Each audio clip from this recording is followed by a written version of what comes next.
We appreciate all the support. Ayun, sabay-sabay natin siya mapapanood. Kahit ako, kinakabahan na po talaga ako. Kaya magsi-seatbelt po ako mamaya. Because we're gonna take you, sabi nga, Direk Jojo, one hell of a ride. Oh my gosh, this is it. This is really is it, yes.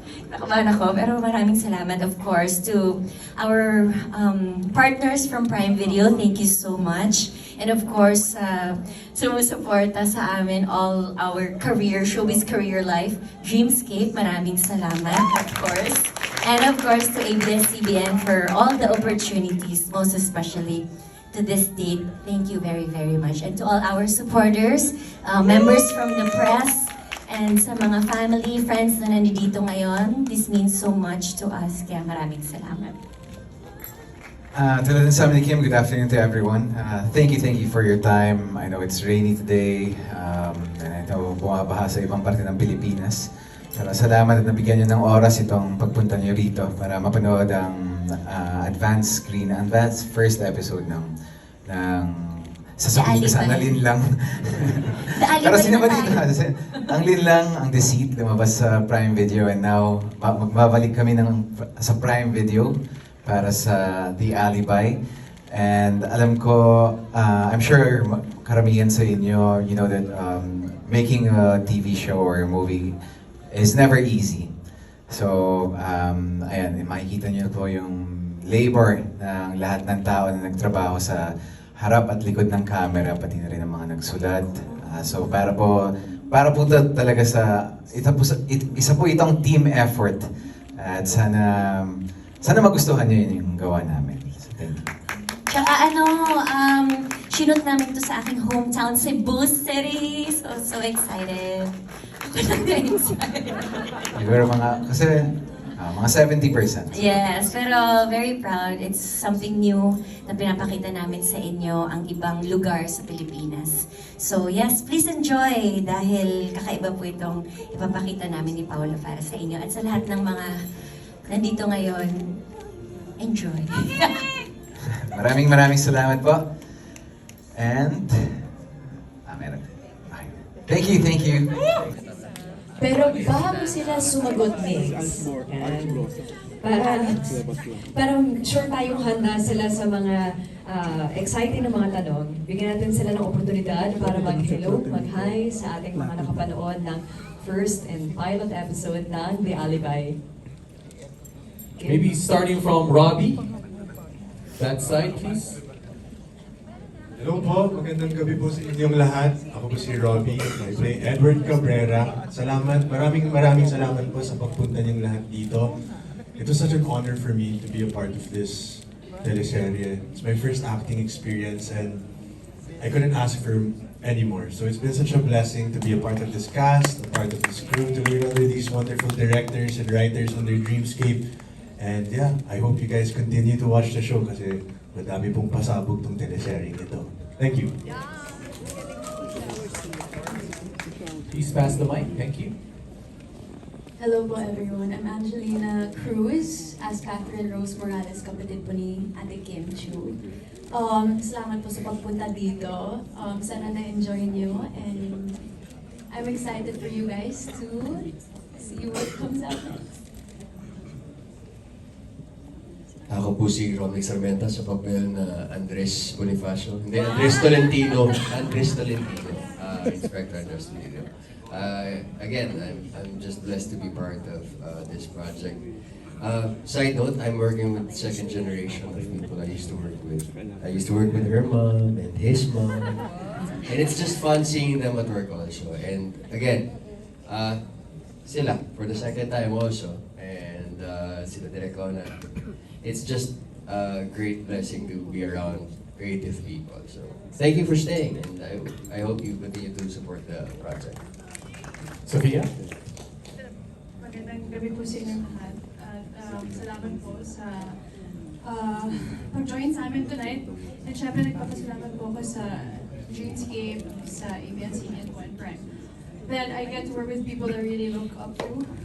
Just so lucky that I'm so considered as a contributor. Syempre, ang lalaking artista ng mga kasama ko, so parang the pressure is real. But I was able to learn from them, and I'm just so proud to be part of something big. Yeah. Sam. Sorry, like, galing sa CR, I was like, hi everyone. Sorry. Thank you guys all for coming. It's such a blessing to be a part of this amazing project. As you can see, the first episode pa lang, grabe yung impact. And even though my role here is a bit short-lived, I'm still present somehow in this series, and my role plays such a pivotal, yes, it's very pivotal in this kwento. So I'm very blessed to be part of this. Hi everyone, I'm Rafael Rosel. Bilang Matty Cabrera, just super thankful and grateful to Dreamscape and ABS-CBN, of course Prime Video, for being given this opportunity. What you saw today is just the tip of the iceberg. It goes way, way deeper, and sobrang excited kaming lahat na mapanood nyo yung totality ng show. As in, kami nga rin sa set when we read the script, we're like, inaabangan namin yung susunod na mangyayari. As in, sobrang excited. So, thank you so much to everyone for being here, and enjoy the rest of the show when it comes out on Prime. Sasha Padilla as Jacqueline Cabrera. Hi. Thank you all very much for being here. Ang dami-dami ko nang nasalihan na teleserye. Pero nung napanood ko ito, sabi ko, sobra iba, kakaiba siya. At yung character development ng bawat isa, abangan nyo yan. Kasi wala pa kayo masyadong nakikita, parang patikim pa lang. Napakarami pa pong mangyayari. So sana kapitan nyo talaga yung aming teleserye. Napakaganda. At proud ako na makatrabaho lahat. At even at my, kahit matagal na ako sa showbiz, ang dami ko pa pong natututunan sa aking mga kasamahan. At ito, one of my favorite partners now, napakahusay niya, John. In-introduce na kita eh, John Arcilio. Akin na lang itong microphone kasi may buo ko, wala nakukuha. Anyway, I'm sorry. Good evening po sa inyong lahat. And, well, nakita niyo naman siguro, I am so proud to be part of this cast. Kasi sobrang nailab ako sa lahat, sa buong cast. Especially sa Kim Pao. Sino yung isa sa pinaka-down-to-earth na stars na makakatrabaho bilang sa cast. And, yeah. Naku, baka may magalit po sa akin. Ano lang po ito nahilab ako kay Sasha Padilla. Isa sa... Conrad. As a character, yes. Kasi sobrang... Sasha Padilla is not just the...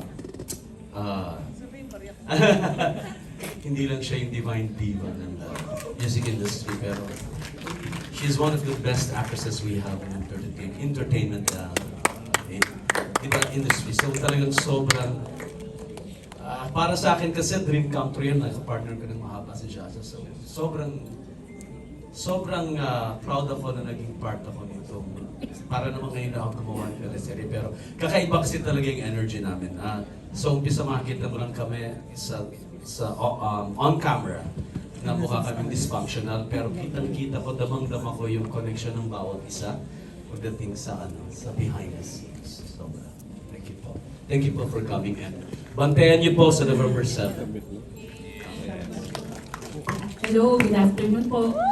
Ay, salamat po sa mga nanood ng The Alibay pilot ngayon. So, lahat po nung napanood nyo ngayong episode na to, bantayan nyo po sila. Kasi habang tumatakbo po yung kwento, it will all make sense. So, thank you po.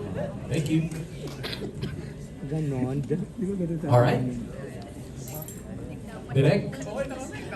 Ask myself. Kim Pao na. Kim Pao. All right, Kim and Pao? Magandang gabi sa inyo lahat. Maraming salamat sa pagpunta ninyo. At sana na-enjoy niyo yung first episode namin. Tulad ng sabi nila, patikim pa lang ito. Wala pa masyadong nai-introduce at hindi pa fully or lubusan pinapakilala yung characters ng bawat artista dito. Pero I'm sure pag nasundan nyo to ng mga ilang episodes pa, talagang hindi nyo na mapipitawan kada character dahil special talaga ang binibigay ng bawat artista para sa mga role nila. So again, maraming salamat. Si Kim Chiu. Hello po, umuwi na po si Kim Chu, si Stella po ito. Stella sa umaga, alegria sa gabi. Hindi. Maraming salamat po sa nag-enjoy ba kayo? Nabitin po ba kayo? Yes, download the Prime app, 149 pesos lang. Nagbenta! So yun po, every Friday, 2 episodes. Yun lang. Hindi ko na ipapaliwanag yung character ko, parang nakita niyo na ata lahat. No? Oo, and Para sa Team Live. para sa Team Live, yes. Sabi nga, I gave my all.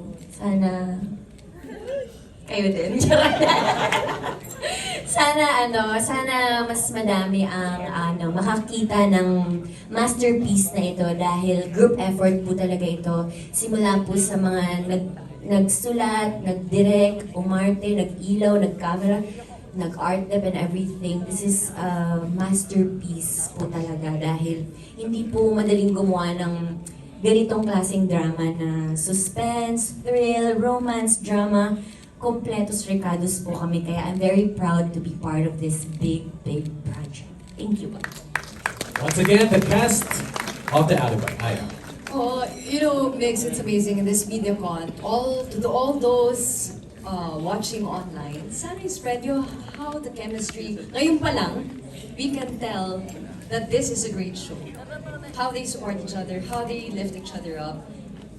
Diba? Yung mga haligi ng ating industriya Correct. naririto sa ating harapan ngayong gabi. At from the making to their statements, ba't kayo natatawa, Kuya Rompic? Totoo naman, di ba? Sa akin,